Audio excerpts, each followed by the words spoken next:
जय हिंद दोस्तों। कैसे हैं आप सभी लोग। आशा करता हूं आप सभी ठीक होंगे, स्वस्थ होंगे और मौज कर रहे होंगे। आज हम एक नया टॉपिक लेके आए हैं और अपना टॉपिक रहेगा इवोल्यूशन, उद्विकास। देखो, उद्विकास के बारे में बात करें तो उद्विकास वो होता है जिसमें अपने पास में कुछ चीजों का परिवर्तन हो गया था, कुछ चीजें गायब हो गई थी अपने पास में, कुछ चीजें नई जुड़ गई थी अपने पास में, और इन सबको हम मिश्रित करके क्या पढ़ते हैं, इवोल्यूशन। यानी जीव के अंदर क्या क्या परिवर्तन देखने को मिले थे उसको हम क्या कहेंगे, उद्विकास। ये जो उद्विकास था, इसकी अगर हम बात करें तो ये करीब 19वीं सदी के अंतर्गत स्टार्ट हुआ था। कब हुआ था? 19वीं सदी। आज हम पढ़ते हैं जो आधुनिक पढ़ते हैं, जो 19वीं सदी के पढ़ते हैं, इसमें बहुत से वैज्ञानिकों ने बहुत सी बातें बताई थी। और इन वैज्ञानिकों के लिए हम बात करें तो कुछ सिद्धांत प्रस्तुत किए गए थे इनके द्वारा, जिनमें से कुछ खास थे। जिनमें से देखो, सबसे पहले जो दिया गया था वो लैमार्कवाद, डार्विनवाद, ठीक है। इसके अलावा हुगो डी वरीज का उत्परिवर्तनवाद, इसके अलावा हीकल का पुनरावर्तीवाद, इसके अलावा वागनर का वियोजनवाद, ठीक है। इन सब सिद्धांतों के बाद में हम जो पढ़ेंगे वो इवोल्यूशन पे पढ़ेंगे। और ये सारी चीजें अपने पास में किसके लिए बताई गई थी? इवोल्यूशन के लिए बताई गई थी। और इनके अंतर्गत जो सबसे खास रहा, जो सबसे पहले दिया गया, वो कौन सा था? लैमार्कवाद दिया गया था। लैमार्कवाद को देने वाले जो थे वो लैमार्क थे। कौन थे? लैमार्क थे। और ये जो लैमार्क थे ना, ये 1809 में लैमार्कवाद को प्रस्तुत किया था। कब किया था? 1809 में। और 1809 में इन्होंने एक पुस्तक थी, फिलोसफी जूलॉजी, उसके अंतर्गत इन्होंने सबसे पहले लैमार्कवाद के बारे में बताया था, या इवोल्यूशन के बारे में बताया था। लैमार्क ने इसे बताया, इवोल्यूशन के बारे में बताया। इसी आधार पर हम इसको क्या कहते हैं? लैमार्कवाद कहते हैं। और इसी लैमार्कवाद को हम उपार्जित लक्षणों की वंशागति का सिद्धांत भी कहते हैं। अर्थात जो लक्षण हम जीवन में पर्याप्त करते हैं वो पीढ़ी दर पीढ़ी जारी रहते हैं, ये लैमार्क का कहना था। और इसी आधार पे हम इसको क्या कहते हैं? उपार्जित लक्षणों की वंशागति का सिद्धांत भी कहते हैं। अब हम बात करें कि इस लैमार्कवाद में क्या बताया गया था, तो लैमार्कवाद ने अपने 4 पॉइंट रखे थे कि इस आधार पे इवोल्यूशन को समझ सकते हैं। उसमें सबसे पहला जो पॉइंट था वो था आंतरिक जैव बल। क्या था? आंतरिक जैव बल। अर्थात इन्होंने कहा कि हमारे शरीर के अंतर्गत, और शरीर में भी कहा आंतरिक बॉडी के अंतर्गत, कई चेंजेस देखने को मिलते हैं, या कई प्रकार के परिवर्तन देखने को मिलते हैं, या फोर्सेबल कुछ परिवर्तन होते हैं जिनसे शरीर की बनावट के अंतर्गत कई परिवर्तन दिखाई दे सकते हैं। ये आंतरिक जैव बल के अंतर्गत इन्होंने बताया था। जैसे अगर हम बात करें, हम जिम कर रहे हैं, डंबल वगैरह उठा रहे हैं, उससे मांसपेशियों में क्या हो रहा है? खिंचाव हो रहा है, जिससे बॉडी की शेप जो होती है वो क्या हो जाएगी? चेंज हो जाएगी। ये अपने पास में किसने बताया? लैमार्क ने, ठीक है। आंतरिक जैव बल के बारे में, अगर फोर्सेबल हो रहा है तो हम उसके प्रति क्या होगा? चेंजेस देखने को मिल जाएगा। दूसरा उन्होंने बताया वातावरणीय परिवर्तन। इस पूरे इन्वायरमेंट की बात करें तो बाह्य कारक जो होते हैं वो बॉडी को बहुत परिवर्तन करते हैं।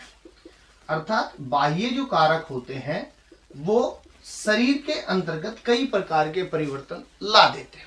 जलवायु चेंज हो जाती है, जिससे जीव जो होता है वो अनेक परिवर्तन के साथ में आता है, ठीक है। या अपन धूप में ज्यादा बैठ रहे हैं तो स्किन क्या हो जाती है? डार्क हो जाती है, समझ रहे हो? तो बाहरी वातावरण जो होता है वो शरीर को बहुत ज्यादा क्या करते हैं? प्रभावित करते हैं। एक चीज उन्होंने बताया। दूसरा उन्होंने कहा अंगों का उपयोग व अनुप्रयोग। अर्थात इन्होंने कहा कि हम जिन अंगों का उपयोग सबसे ज्यादा करते हैं वो ज्यादा विकसित हो जाते हैं। जिन अंगों का उपयोग ज्यादा करेंगे वो क्या हो जाएंगे बेटा?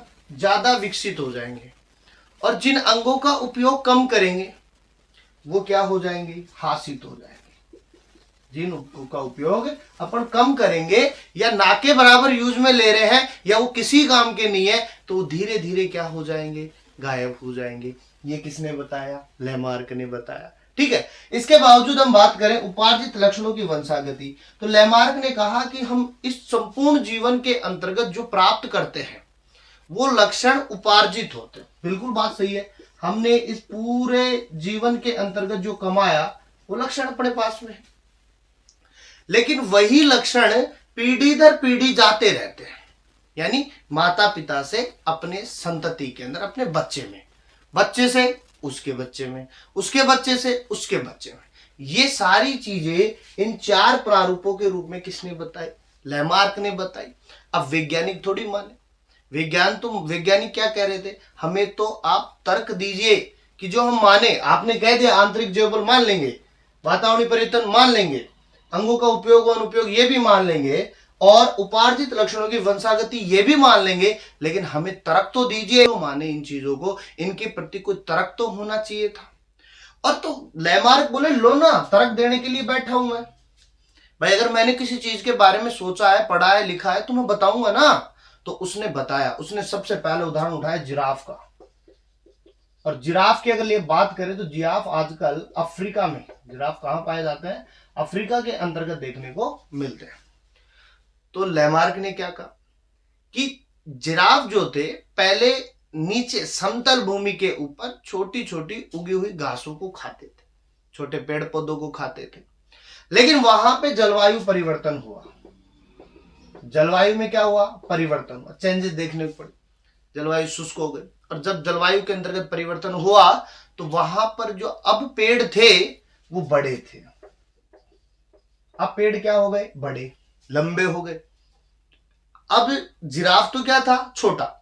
अब लंबे पेड़ों से भोजन करना, भोजन नहीं करेंगे बेचारे मर जाएंगे, भूखे मर जाएंगे।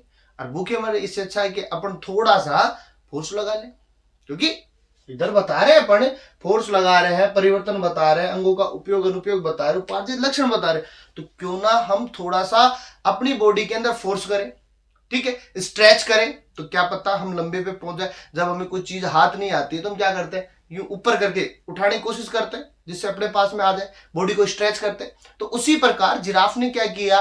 बॉडी को स्ट्रेच किया, और बॉडी को इस प्रकार से स्ट्रेच किया कि जो आगे वाले पैर, देखो अगर उसको पेड़ से कुछ लेना है तो क्या करेगा? या तो गर्दन को ऊंची करेगा, या आगे वाले हिस्से को आगे करेगा, पीछे वाले हिस्से को थोड़ी उठाएगा। पीछे वाला हिस्सा उठा के क्या काम का? तो उसने क्या किया? आगे वाले हिस्से को उठाया, फिर उसने गर्दन को स्ट्रेच करना स्टार्ट किया, और धीरे धीरे उसकी गर्दन क्या हो गई? लंबी हो गई। समझ रहे हो बात? बॉडी के अंदर स्ट्रेच करता गया, गर्दन क्या हो गई? लंबी हो गई। ठीक है, इसके अलावा आगे की टांगों में भी क्या दिखा? परिवर्तन दिखा। आगे की टांगे भी क्या हो गई? लंबी हो गई। समझ रहे हो बात को? आगे की टांगे भी क्या हो गई? लंबी हो गई। समझ रहे हो बात को? गर्दन लंबी, आगे की टांगे लंबी। और इन्होंने क्या देखा कि बाद में इनकी आने वाली जो पीढ़ियां थी ना, उनके अंतर्गत भी ये लक्षण देखने को मिल गया। तो उन्होंने क्या कहा कि ये उपार्जित लक्षण इनके माता पिता से संतति में आए हैं। तो तभी तो अपन इसको क्या कह रहे हैं? उपार्जित लक्षणों की वंशागति का सिद्धांत कह रहे हैं। ठीक है, तो गर्दन लंबी, आगे की टांगे लंबी, तो अपने इन चारों पे सूट कर रहा है, मान लिए बात को। ठीक है, लेकिन वैज्ञानिक थे, कैसे मानने वाले थे? उन्होंने बोला नहीं, एक से काम नहीं चलेगा, दूसरा दो। समझ रहे हो बात को? दूसरा दो। तो इन्होंने कहा बिल्कुल दूसरा देंगे। इन्होंने कहा बिल्कुल दूसरा देंगे, और दूसरा इन्होंने घोड़े को उठाया, हॉर्स को उठा लिया। इन्होंने कहा कि जो हॉर्स होते हैं ना, पहले ये एक समतल भूमि पे रहते थे, जहां पर सख्त जो सतह थी ना, सख्त नहीं होती थी, बहुत कोमल होती थी, और वहीं पर रह करके ये क्या करते थे? भोजन करते थे, अपना पेट पालते थे। इन्होंने कहा कि पहले हॉर्स के अंतर्गत 5 उंगलियां पाई जाती थी, लेकिन धीरे धीरे जलवायु क्या हो गई? चेंज हो गई। अब जलवायु चेंज हुई तो जो कोमल सतह थी वो किसमें बदल गई? ठोस सतह में बदल गई। किसमें बदल गई? ठोस सतह में बदल गई। अब भोजन के लिए भी इनको एक लंबी दूरी की यात्रा तय करनी पड़ी। अब लंबी दूरी की यात्रा तय करनी है तो इनको पैदल जाना पड़ेगा। ठीक है, और अगर जल्दी भोजन चाहिए तो दौड़ के जाना पड़ेगा। तो इन्होंने क्या किया कि एक उस सख्त सतह पर ये दौड़ते थे, जाते थे, भोजन लाते थे, वहां से गए, भोजन लाए, फिर गए, फिर भोजन लाए, फिर गए, फिर भोजन लाए। प्रोसेस चलता रहा। और इन्होंने क्या देखा कि उस सख्त सतह पर चलने से धीरे धीरे उंगलियां क्या हो गई? गायब हो गई, और उंगलियों की जगह किसने ले ली? खुर ले लिए।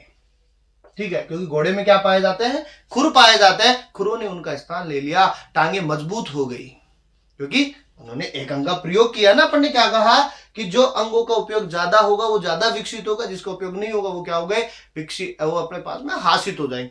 तो इन्होंने उपयोग किया, टांगे क्या हो गई, स्ट्रांग हो गई, ठीक है। तो वो उससे क्या करने लग गया, गति करने लग गया। फिर भी वैज्ञानिक बोले एक मानने की चीज थी, मान ली। या हम बात करें जैसे अपन कोई काम करते हैं जिसको हमें आदत नहीं है लेकिन हम कर रहे हैं, या आप जो लकड़ी काटता है, जो लकड़ी काटता है उसके हाथ देखना कभी, यहां से वो क्या होंगे, सख्त होते हैं, मतलब जहां से वो सत्ते को पकड़ता है जब काटता है तो वहां की सतह क्या होती है, थोड़ी स्ट्रांग होती है। या अपन मजदूरों के हाथ देखें, उनके हाथ थोड़े क्या होते हैं, टाइट होते हैं, स्ट्रांग होते हैं। क्यों? क्योंकि वो उस चीज का बार बार प्रयोग कर रहे हैं। समझ रहे हो ना बात को? एक अपनी त्वचा देखे, एक उनकी त्वचा में देखेंगे, रात दिन का फर्क होता है। समझ रहे हो ना बात को? क्यों? वो बराबर काम कर रहे हैं, उन चीजों का ज्यादा उपयोग कर रहे हैं। समझ रहे हो? तो ये चीज भी मानने की बात हो गई, ठीक है। तो इन्होंने बोला चलो ठीक है, फिर वैज्ञानिक बोले नहीं, दो नहीं, तीसरा। तो वे लैमार्क ने कहा कि चलो तीसरा भी देंगे। अब इन्होंने बतख उठा लिया। क्या उठा लिया? बतख उठा लिया। इन्होंने कहा कि बतख जो होता है ना, उसके पैर में जाल पाया जाता है, लेकिन बतख के अंदर जाल जो था पहले नहीं पाया जाता था, ये बना है। ये वापस जब ये पृथ्वी पर आया तब बना, क्योंकि बतख कहां रहता है, जल में रहता है। बतख कहां रहता है, जल में रहता है। और जब वो जल में रहता है तो उसके अंतर्गत आने वाली जो गतियां होती है या कुछ गंदगी चीजें होती है, उनको पैर से क्या करता रहता है, हिलाता रहता है। तो पैर की जो मांसपेशियां थी वो क्या हो गई, खिंचाव उत्पन्न हुआ, और जिससे उसके नीचे क्या बन गया, जाल बन गया। तो आने वाली जो पीढ़ियां थी उनमें भी क्या हो गया, जाल बन के आ गया। समझ रहे हो बात को? तो ये बतख वाली पॉइंट भी मानने की बात होगी। उसके बाद में चौथा, इन्होंने सर्प को उठा लिया, स्नैक उठा लिया। इन्होंने कहा कि पहले जो सर्प थे वो झाड़ियों पे रहते थे, पेड़ों पे चढ़ते थे, लेकिन जब ये बिल में जाते थे तो इनकी टांगे जो थी इनको बहुत ज्यादा दिक्कत पैदा करती थी। समझ रहे हो? इसलिए वो टांगों का उपयोग बहुत कम करते थे, और इन टांगों के कम उपयोग करने से इनकी टांगे धीरे धीरे क्या हो गई, गायब हो गई। अब आने वाले जो सांप होते हैं उनमें टांगे नहीं होती है, तो बिल में जाने से इनकी टांगे क्या हो गई, गायब हो गई। समझ रहे हो बात को? तो ये भी बात मानने की थी, क्योंकि अंगों का अनुपयोग इन्होंने बताया था, जिन अंगों का उपयोग हम नहीं करेंगे वो धीरे धीरे क्या हो जाएंगे, गायब हो जाएंगे। समझ रहे हो बात को? और भी बात इन्होंने बात, चलो ठीक है मैं एक और बताऊंगा। एक और बताने के लिए इन्होंने कर्ण पल्लव की पेशियों का सहारा लिया, और इन्होंने कहा कि जो जीव कर्ण पल्लव की पेशियों का ज्यादा उपयोग करता है, या जो अपने कानों का उपयोग ज्यादा करता है, उसकी पेशियां जो होती है ज्यादा विकसित हो जाती है, हल्की भी आवाज उनको क्या देती है, सुनाई देती है। उदाहरण के लिए उन्होंने कहा, गाय की बात की, भैंस की बात की, बकरी की बात की, कुत्ते की बात की, लेकिन उन्होंने कहा मनुष्य जो होता है, मनुष्य के अंतर्गत क्या होता है, कर्ण पल्लव की पेशियां ज्यादा विकसित नहीं होती है, इसलिए उनको बहुत धीमी आवाज कम सुनाई देती है, जबकि अन्य ऑर्गेनिज्म को ज्यादा सुनाई देती है। या आपने अगर बचपन में बहुत से खेल होते थे और हम क्या करते थे, कोई खड़ा होता था तो उसके पास जाकर के उसको, समझ रहे हो ना बात को, एकदम धीरे से बोलो, टोंक जाता था वो। तो ये समझ रहे हो ना, तो वहां पर क्या था, आवाज नहीं आ रही थी। समझ रहे हो बात को? या बचपन के अंतर्गत आपने कभी किसी पक्षी को पकड़ने की कोशिश की हो, तो अपन मोर की बात कर ले, मोर जब नाच रहा होता है या मोर जब खड़ा होता है तो उसकी पंखें चाहिए होती है, और पंख नहीं काट रहा है तो अपन क्या करते हैं, पंख खींच लेते हैं। तो अपन बहुत धीरे धीरे उसके पास में जाते थे, चप्पल भी उतार देते थे, लेकिन जैसे उसके पास में जाए, पंख को पकड़ने की कोशिश की, वो उड़ जाता था। क्यों? क्योंकि उसको आभास हो जाता था, क्योंकि उसकी कर्ण पल्लव की पेशियां क्या है, ज्यादा विकसित होती थी। समझ रहे हो बात को? तो ये चीज किसने बताई, लैमार्क ने बताई। मानने की बात थी, मानते रहे। लेकिन दो लोग ऐसे थे इसकी जिंदगी के, जिसने लैमार्कवाद को पूरा का पूरा पलट के रख दिया। समझ रहे हो बात को? इसकी आलोचना बहुत ज्यादा हुई, लैमार्कवाद की आलोचना बहुत ज्यादा हुई, क्योंकि बता नहीं पाए लोग। और अगर आप ये मान के चलो, अगर आप सक्सेस हो रहे इस दुनिया के अंदर, तो आपकी टांग खींचने के लिए बहुत से लोग होते हैं, टांग खींचने के लिए बहुत से लोग होते हैं, और ऐसे ही लोगों से निपटने की आवश्यकता होती है।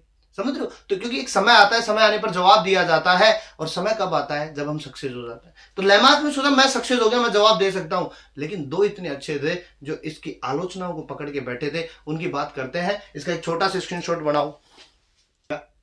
अब हम बात करें लैमार्कवाद की आलोचना की। मैंने क्या कहा कि दो लोग ऐसे थे इसकी जिंदगी के अंतर्गत जो लैमार्कवाद की पूरी काया पलट कर रख दी थी। लैमार्कवाद के बारे में बहुत सी बातें सही थी, अच्छी थी, लेकिन लैमार्क की गलती क्या थी, लैमार्क सभी जंतुओं के लिए बात कर रहे थे, सभी लोगों के लिए बात करते थे, लेकिन दो लोग ऐसे थे जो इनको पकड़ के बैठे थे, और ये भी क्या कर रहे थे, काम किसी और के साथ में कर रहे थे, लेकिन अपना अलग से नाम बनाने के लिए कहाँ गए, साइड में आ गए, क्योंकि जरूरत है। अगर आप किसी के साथ में काम कर रहे हो तो वहां पे नाम क्या आता है कि फलाने के साथ में फलाने लोग काम कर रहे थे, नाम नहीं आता है, उसके साथियों ने काम किया। तो इन्होंने क्या किया, वीजमान थे, दो लोग थे, एक तो अपना वीजमान था, कौन था, वीजमान था, एक क्यूवियर था। ये दो लोग ऐसे थे जो लैमार्क की कुंडली में कोई तो हाथ धो के बैठता है, ये ना धो के बैठ गए कि लैमार्क तुझे आगे नहीं बढ़ने देंगे। और जैसे लैमार्क ने 5 तर्क दिए थे, इन्होंने बोला 5 दूंगा मैं भी, क्योंकि आप 5 दे रहे हो, मैं भी 5 दूंगा। तो इन्होंने शुरुआत की, और शुरुआत इन्होंने इतनी अच्छी की कि इन्होंने सबसे पहले कहा कि आप कह रहे हो कि जो अंग सबसे ज्यादा उपयोग में लिया जाएगा वो ज्यादा विकसित हो जाएगा। तो इन्होंने कहा कि जो बच्चे होते हैं, जो छात्र होते हैं, जो छात्राएं होती है, जो अपनी आंखों का प्रयोग सबसे ज्यादा करती है, छात्र व छात्राएं अपनी आंखों का प्रयोग बहुत ज्यादा करती है, और इस प्रकार से तो उनकी आंखें ज्यादा विकसित होनी चाहिए थी, ज्यादा बड़ी होनी चाहिए थी, लेकिन उनकी आंखें तो धीरे धीरे क्या होती जाती है, कमजोर हो जाती है। और इस कमजोर होने के चक्कर में उन्हें चश्मे की आवश्यकता पड़ती है, जैसे अपन लगा रहे हैं, समझ रहे हो बात को, कमजोर हो जाती है और उन्हें कमजोर होने के लिए चश्मे की आवश्यकता लेनी पड़ती है। तो आपके हिसाब से तो उनकी आंखें ज्यादा विकसित होनी चाहिए थी, लेकिन आपके अकॉर्डिंग तो काम हुआ ही नहीं। लैमार्क बात सोच में पड़ गया कि ये क्या बोल रहा है, समझ रहे हो ना बात को, कि आंखें अगर ज्यादा विकसित हो रही है, आपके अकॉर्डिंग तो विकसित होनी चाहिए थी, लेकिन विकसित क्यों नहीं हो रही है, ये बात किसने बताई, वीजमान की। फिर इन्होंने दूसरी चीज ली, बेचारा वीजमान तो इतना अच्छा था, डार्विन के साथ काम कर रहा था, लेमार्क के साथ भी आ गया, हाँ हम अपन दोनों लड़ेंगे, वहां से सीखेंगे, यहां आएंगे। तो वीजमान ने 20 से 22 पीढ़ियों तक, देखो 20 से 22 पीढ़ियों तक, ऐसे नहीं अपन लेके चलेंगे। और इन्होंने क्या कहा, उपार्जित लक्षण हो गए, एक पीढ़ी से दूसरी पीढ़ी में जाएंगे, दूसरी से तीसरी में जाएंगे, तीसरी से चौथे में जाएंगे, चल रहा था। तो वीजमान ने क्या किया, चूहे ले लिए, 20 से 22 पीढ़ियों के चूहे ले लिए, और उन्होंने क्या किया, चूहे की पूंछ काटना स्टार्ट कर दी। एक पीढ़ी की पूंछ काटी, तो दूसरी पीढ़ी आई तो उसकी पूंछ में कोई परिवर्तन देखने को नहीं मिला। सोचा कोई बात नहीं, गलती हो गई, दोबारा करते हैं, दोबारा काटा, दोबारा उसने देखा तो भी कुछ देखने को नहीं मिला, ना तो पूंछ लंबाई में कटी हुई आ रही है, ना पूंछ की लंबाई में कोई कमी हो रही है, अर्थात पूंछ सामान्य जैसे थी वैसे की वैसे वो आ रही है, कोई भी परिवर्तन देखने को नहीं मिला। तो उपार्जित लक्षण कहां गए, पहले से दूसरे में आ रहे थे, दूसरे से तीसरे में आ रहे थे, कहां गए। उसके बाद में उन्होंने तीसरा लिया और चीन को उठा लिया, और चीन भाई चाइना है, चाइना, समझ रहे हो ना बात को, चाइना, चाइना का माल ज्यादा दिन नहीं टिकता है, समझ रहे हो ना बात को, मेड इन चाइना, चाइना पे उतना ही विश्वास रखा जाता है जितना कि अपने गांव के अंतर्गत चुनाव के ठेकेदार होते हैं, समझ रहे हो ना। तो वैसे ही तो इन्होंने चीन को उठाया, उन्होंने कहा चीन की जो लड़कियां होती है उनके जो छोटे पांव हैं वो उनकी सुंदरता के लक्षण है, चीन की लड़कियों के पांव जो होते हैं वो सुंदरता के प्रमुख लक्षण है, और पांव भी कौन से, छोटे पांव, समझ रहे हो बात को।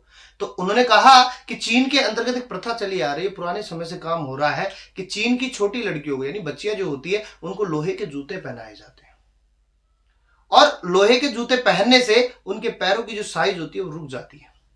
अगर आपके अकॉर्डिंग उपार्जित लक्षणों की बात करें तो ये तो होना चाहिए था, लंबा जाना चाहिए था, रुकना ही नहीं चाहिए था, लोहे के जूते पहनाने की समस्या ही नहीं आनी चाहिए थी। अगर पीढ़ी दर पीढ़ी बात करें तो लोहे के जूते पहनते ही नहीं, समझ रहे हो ना बात को। और ये लोहे के जूते बराबर पहनाए जाते हैं, अभी भी पहनाए जाते हैं, क्यों पहनाए जा रहे हैं, जब पुराने समय से चला आ रहा है तो पीढ़ी दर पीढ़ी जा रही है ना। लैमार्क सोचने में पड़ गया कि ये तो अपने नादों के पीछे पड़ गया, क्या करें, समझ लो। और आज भी चीन के अंदर जूते पहनाए जाते हैं, समझ लो, सुंदरता के लिए केवल। और अगर अपन भी बात करें, अगर लोहे के छोड़ो, अगर हम टाइट जूते भी पहनते हैं तो हमारी जो पैरों की ग्रोथ होती है ना वो रुक जाती है, वृद्धि नहीं करती है, समझ लो। अगर आप टाइट जूते पहनोगे तो आपके पैरों की जो लंबाई है वो वहीं रुक जाएगी, समझ लो, क्योंकि आगे बढ़ने के लिए जगह नहीं मिलेगी, समझ लो। और अगर आप ढीले जूते पहनोगे तो पैर क्या करेगा, ग्रोथ करेगा, क्योंकि जगह मिल रही है तो ग्रोथ करेगा, समझ लो बात को। इसीलिए कहा जाता है कि पैरों की लंबाई को रोकने के लिए आप छोटे जूतों का प्रयोग कर सकते हो, लेकिन मीडियम, ऐसे नहीं आप 4 नंबर पे, आपकी एज तो 22 साल है और आप 4 नंबर के जूते के लिए जाओ कि साहब मेरे को 4 नंबर दे दो, मिलेंगे क्या? नहीं मिलेंगे। समझ रहे हो ना बात को? बच्चों के दिए जाएंगे, ये पहलू। और आप कोई ऑनलाइन देख कर जा रहे हो, मेरे को तो ए चाहिए, अब ये चाहिए, कहाँ से मिलेंगे? ये तो है ही नहीं, ये तो बच्चों के हैं। समझ रहे हो बात को? तो इसके लिए हम क्या कर सकते हैं? टाइट जूते पहन सकते हैं। समझ रहे हो? इसके अलावा चौथा इन्होंने दिया, हाँ भाई एक और देंगे। चौथा इन्होंने क्या दिया? इन्होंने चौथे के लिए पहलवान को उठा लिया और इन्होंने कहा कि पहलवान अपने जीवन में कसरत करता है, जिम करता है, एक अच्छी डाइट लेता है जिससे अपने शरीर को बलिष्ठ बनाता है। तो आपके अकॉर्डिंग लक्षण आगे जा रहे हो तो इसके बेटे में भी होने चाहिए थे, बेटे के बेटे में भी होने चाहिए थे, उसके बेटे के बेटे में भी होने चाहिए, लेकिन पहलवान का बेटा तो कमजोर है। समझो ना बात? पहलवान एक बलिष्ठ है, लेकिन पहलवान का बेटा क्या है? कमजोर है, क्योंकि पहलवान का बेटा पहलवान नहीं बन सकता। और चलो खा पी करके अपने शरीर को बलिष्ठ भी बढ़ा लेता है, लेकिन गुरु कहां से सीखेगा? पहलवानी के। इसीलिए तो कहा जाता है पहलवान का बेटा पहलवान नहीं बन सकता, टीचर का बेटा टीचर नहीं बन सकता, क्रिकेटर का बेटा क्रिकेटर नहीं बन सकता। और आप कह सकते हो कि सचिन तेंदुलकर का बेटा अर्जुन तेंदुलकर क्रिकेटर ही तो है, लेकिन क्या सचिन तेंदुलकर की जितनी काबिलियत अर्जुन तेंदुलकर में है? क्या सचिन तेंदुलकर जो शॉट खेलते हैं वो अर्जुन तेंदुलकर खेल सकता है क्या? समझ रहे ना बात को? सचिन तेंदुलकर तो स्पिनर थे, अर्जुन तेंदुलकर फास्टर क्यों बना? समझ रहे ना बात को? तो हम कह सकते हैं कि पीढ़ी दर पीढ़ी लक्षण नहीं जाते। इन्होंने कहा नहीं यार, फिर इन्होंने पांचवा उठा लिया, और पांचवा इन्होंने उठाया भारत को। चीन को भी उठाया, भारत को। देखो कितनी बड़ी बात है, चीन और भारत दोनों साथ आ रहे हैं। और इन्होंने कहा कि भारत की महिलाएं जो होती हैं, भारत की जो महिलाएं या भारत की जो बच्चियां हैं, भारत की महिलाएं या बच्चियां, इनके अंतर्गत पुराने समय से धार्मिक कल्पना के अकॉर्डिंग इनको नाक व कान छिदवाने की परंपरा है। अब किसी की दादी ने भी नाक कान छिदवाए थे, समझ रहे बात को? उसकी बेटी ने छिदवाए होंगे, बेटी की बेटी ने छिदवाए होंगे, बेटी की बेटी ने छिदवाए होंगे, फिर उसकी बेटी की बेटी ने छिदवाए होंगे। समझ रहे ना बात को? अर्थात ये नाक कान छिदे आ रहे हैं, तो आपके अकॉर्डिंग तो आने वाला जो बच्चा था उसके अंतर्गत नाक कान छिदे हुए आते, बाद में छिदवाने की झंझट खत्म हो जाता। लेकिन आपके उपार्जित लक्षण कहां गए? समझो ना बात को? आपके उपार्जित लक्षण कहां गए? अगर नाक कान छिदे हुए थे तो आगे छिदे हुए क्यों नहीं आ रहे? जबकि लक्षण तो पीढ़ी दर पीढ़ी जा रहे थे, क्यों नहीं गए? समझो? इसी आधार पर वीजमान ने एक बात कही कि लैमार्क साहब, ध्यान से सुनिएगा, लैमार्क साहब सारे लक्षण नहीं जाते हैं, और इन्होंने इसी आधार पर सिद्धांत दे दिया, जनन का निरंतरता सिद्धांत।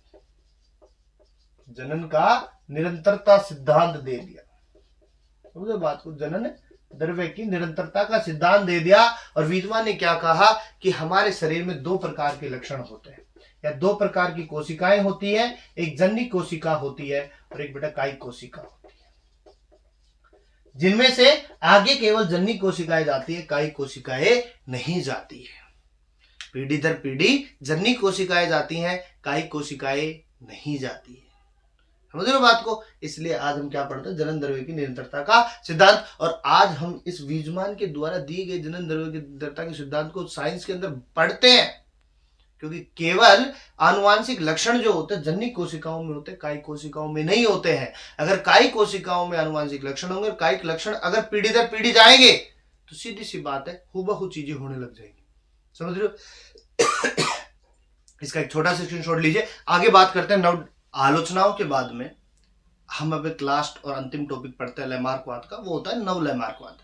और नव लैमार्कवाद के बारे में कोई पर्टिकुलर एक साइंटिस्ट की बात नहीं करेंगे, क्योंकि लैमार्कवाद के कुछ समर्थक थे जिन्होंने लैमार्कवाद पे रिसर्च किया था, और उसके बाद में उससे जो कमियां थी उनको दूर किया, उन्होंने जो आलोचनाएं थी उनका जवाब दिया, और इस प्रकार से एक नए सिद्धांत का उद्भव हुआ, उसे हम पढ़ते हैं नव लैमार्कवाद। इस नव लैमार्कवाद के बारे में बताने वाले चार साइंटिस्ट थे। एक तो था समनर, लैमार्कवाद का एक साइंटिस्ट तो कौन था? समनर। दूसरा था टावर, तीसरा था अपने पास में मैकडगल, और चौथा था डैट्रे फ्लेशन। ये चार वैज्ञानिक थे। इन चार वैज्ञानिकों ने लैमार्कवाद के ऊपर बातें की और उसको दोबारा से बताया, और इसको नव लैमार्कवाद में उन्होंने परिवर्तन किया। जैसा कि कह रहे थे उपार्जित लक्षणों की वंशागति होती है या नहीं होती, उस आधार पे इन्होंने क्या किया? चूहे ले लिए और इन्होंने चूहे लिए सफेद। कौन से चूहे लिए? सफेद चूहे। और इन्होंने कहा कि अगर सफेद चूहों को उच्च तापक्रम पर, हाई टेम्परेचर पर पाला जाए, ठीक है, हाई टेम्परेचर पर पाला जाए या एक इन्वायरमेंट में उनमें रखा जाए, हाई टेम्परेचर करके एक इन्वायरमेंट कर ले, उसके ऊपर उसको रखा जाए, तो उसके अंतर्गत कई परिवर्तन देखने को मिल सकते हैं। पशुपादों की लंबाई में परिवर्तन होगा, कर्ण पल्लव की लंबाई में परिवर्तन होगा, शरीर की लंबाई में परिवर्तन होगा, पुच्छ की लंबाई में परिवर्तन होगा, अर्थात आने वाली पीढ़ियां जो होंगी वो भी सेम ही दिखाई देंगी। समझ रहे हो बात को? तो ये चीज किसने बताई अपने पास में? समनर ने बताई। अगर हम टावर की बात करें तो टावर ने आलू भ्रंग कीटों को ले लिया। किसको ले लिया? आलू भ्रंग कीटों को ले लिया, पोटैटो बिटल्स को लिया, और इन्होंने कहा अगर इनको एक नमी व तापक्रम की उच्च सीमा पर रखा जाए तो इनके अंतर्गत भी कई परिवर्तन देखने को मिल सकते हैं, और वो पीढ़ी दर पीढ़ी क्या करते हैं? गमन करते हैं। ये माना कि उपार्जित लक्षण जा रहे हैं पीढ़ी दर पीढ़ी, लेकिन इन्होंने एक पर्टिकुलर एरिया बता दिया कि ये रखना है, इसके साथ चलना है। अगर आप इसके साथ नहीं जाओगे तो परिवर्तन नहीं होंगे। समझ रहे हो बात को? इन्होंने पोजीशन दे दी, इसके अकॉर्डिंग चलना है हमें। समझ रहे हो बात को? ठीक है। इसके बाद में आए अपने पास में मैकडगल। मैकडगल बहुत शातिर थे, इन्होंने फिर से चूहे उठाए। और अगर साइंस के अंदर प्रैक्टिकल करना होता है तो या तो चूहों को उठाते हैं या मेंढक उठाते हैं, बेचारे किसी को कुछ नहीं कहते। जैसा आप काटोगे पीटोगे सहन कर लेते हैं, कुछ नहीं कहते। शेर को काटने बैठो, सांप को काटने बैठो, डस लेगा बेचारा, जहर फैला देगा आपके अंदर। समझ लो? तो ये चीजें 50 से 60 पीढ़ियों तक इन्होंने क्या किया? चूहों को एक रास्ते से, एक विशेष रास्ते से गुजारा, और स्टार्टिंग के अंतर्गत तो उन चूहों को उस रास्ते को सीखने में बहुत बड़ी दिक्कत आई, बहुत गलतियां कर रहे थे। लेकिन एक समय के बाद में वो चूहे जो होते हैं उस रास्ते के क्या हो जाते हैं? अनुकूल हो जाते हैं। रास्ते के क्या हो जाते हैं? अनुकूल हो जाते हैं, और बाद में उनको उस रास्ते के अकॉर्डिंग चलने में कोई दिक्कत नहीं हुई, और आने वाली जो पीढ़ियां थी वो भी उस रास्ते के साथ में चलती गई। समझ रहे हो बात को? तो लक्षण क्या हो गए? उपार्जित हो गए। या हम अपनी बात करें, हम किसी जगह पर जाते हैं, उसके बारे में हमें नहीं पता होता है, लेकिन हम जिस गांव में रहते हैं, जिस शहर में रहते हैं, हम अगर हमारे पास में बाइक की चाबी हो तो हम उस शहर, उस गांव की एक एक गलियों को देख सकते हैं, घूम सकते हैं, जानते हैं कि यहाँ ये है, यहाँ ये है, यहाँ ये है। कोई पूछे भाई फलाने का घर कहाँ है, वो है, जानते हैं। क्यों? हम घूमे हैं। लेकिन अगर हम नए शहर में जाते हैं और वहां जाकर हमसे कोई पूछे भाई फलाने का घर कहाँ है, पता नहीं भाई फलाना कौन है, मैं तो जानता ही नहीं, मैं तो नया हूं साहब। समझ रहे हो बात को? तो अगर हम जहां रहते हैं तो उस परिवेश के बारे में जानकारी हो जाती है। समझ रहे हो? अब आपको उपार्जित लक्षण, आप छोटे थे, आप अपने पिताजी के साथ में जब मार्केट जाते थे तब आपको नहीं पता था मार्केट कैसा होता है, लेकिन जब आप उनके साथ में बार बार जाते थे तो उस पूरे परिवेश के बारे में आपने देख लिया कि इधर से ये गली जाती थी, पापा इधर से आते हैं, इधर से जाता है। और जब कभी आप अकेले मार्केट जाते हो तो अकेले चले जाते हो, क्योंकि आपको सिखाया थोड़ी गया था, आपने सीखा है। समझ रहे हो बात को? तो ये क्या होता है? धीरे धीरे उपार्जित लक्षणों की वंशागति बढ़ती जाती है। ये चीज किसने बताई? मैकडगल ने बताई। फिर डेट्रेफिलेशन आए, और डेट्रेफिलेशन ने भी चूहों को उठाया, और इन्होंने भी एक ही बात की, अगर चूहों को घूमते हुए पिंजरे में रख दिया जाए, एक पिंजरा है उसमें घूम रहा है, उसमें रख दो। चूहे स्टार्टिंग में तो क्या होंगे? बहुत अनुकूल नहीं होंगे, प्रतिकूल रहेंगे, क्योंकि एक आप सरफेस से उठा करके चूहों को किस में डाल दिया आपने? एक पिंजरे में डाल दिया जो घूम रहा है, उसके अनुकूल नहीं होते हैं। लेकिन कुछ समय बाद में चूहा जो होता है उस पिंजरे के अनुकूल हो जाता है। अब आप चाहे पिंजरा कितनी भी तेज घुमाओ, उसको कोई फर्क नहीं पड़ता है। या आप देखो, अगर स्टार्टिंग में अगर आप किसी बड़े झूले के अंदर झूलते हो, आपको बहुत दिक्कत होती है, उल्टियां आने की है, या चक्कर आना स्टार्ट हो जाता है जब ऊपर से राउंड करके आता है। समझ रहे बात को? लेकिन बाद में क्या होता है? जब आप एक दो बार बैठते हो तो उसके बाद में उसके क्या हो जाते हो? अनुकूल हो जाते हो। बाद में उसे कितनी बार घूमे आपको कोई फर्क नहीं पड़ता है। समझ रहे बात को? तो इस प्रकार से इन सभी तथ्यों को आधार पर निकाल करके बनाया, नव लैमार्कवाद बनाया। लैमार्कवाद, नव लैमार्कवाद और आलोचना सारी पढ़ ली हमने। लेकिन लैमार्कवाद फैल कहां हुए वो समझो। लैमार्कवाद फैल कहां हुए? लैमार्कवाद जो फैल हुए थे वो बेचारे मेंडल की वजह से थे। मेंडल किन की वजह से फैल हुआ था? इनकी वजह से। मेंडल, लैमार्कवाद और डार्विन की वजह से फैल हुए थे। और ये सारे किसकी वजह से फैल हुए? मेंडल की वजह से। क्यों? मेंडल किस पे बात करते थे? जेनेटिक्स पे। किस पे बात करते थे? जेनेटिक्स पे, आनुवंशिकी पे बात कर रहे थे। लेकिन इन्होंने कभी आनुवंशिकी पढ़ी नहीं। लैमार्क ने आनुवंशिकी नहीं पढ़ी, ना डार्विन ने आनुवंशिकी पढ़ी, और उसी समय ये काम कर रहे थे। अगर ये मेंडल की बात पढ़ लेते, मेंडल की बात सीख लेते, मेंडल की जेनेटिक्स को देख लेते, तो आज लेमार्कवाद फैल नहीं होता, डार्विनवाद नहीं फैल होता, ना कि हमें नव डार्विनवाद पढ़ना पड़ता, नव लेमार्कवाद पढ़ना पड़ता। क्योंकि हम कभी अपने से, जो अगर हमारे सामने कोई खड़ा है उसको कमजोर समझते हैं, ये गलती नहीं करनी चाहिए। पता नहीं क्या निकल रहा है, ठीक है, उसमें पता नहीं क्या है, फटाफट निकला हीरो, कुछ भी हो सकता है। जिस चीज की हम अपेक्षा नहीं करते हैं वो चीजें भी हमें देखने को मिल जाती है कि ये क्या हो गया, समझ लो। इसलिए अपने सामने वाले को कभी कमजोर नहीं समझना चाहिए। इसकी गलती किन्होंने की थी? लेमार्कवाद, लेमार्क ने, और इसका भुगतान किया। क्यों? क्योंकि लेमार्कवाद विफल हो गया था। अगर लेमार्कवाद सफल होता तो नव लेमार्कवाद की नीड नहीं पड़ती हमें। समझ रहे ना बात को? तो इसका छोटा सा स्क्रीनशॉट लीजिए, आगे बात करेंगे अपन।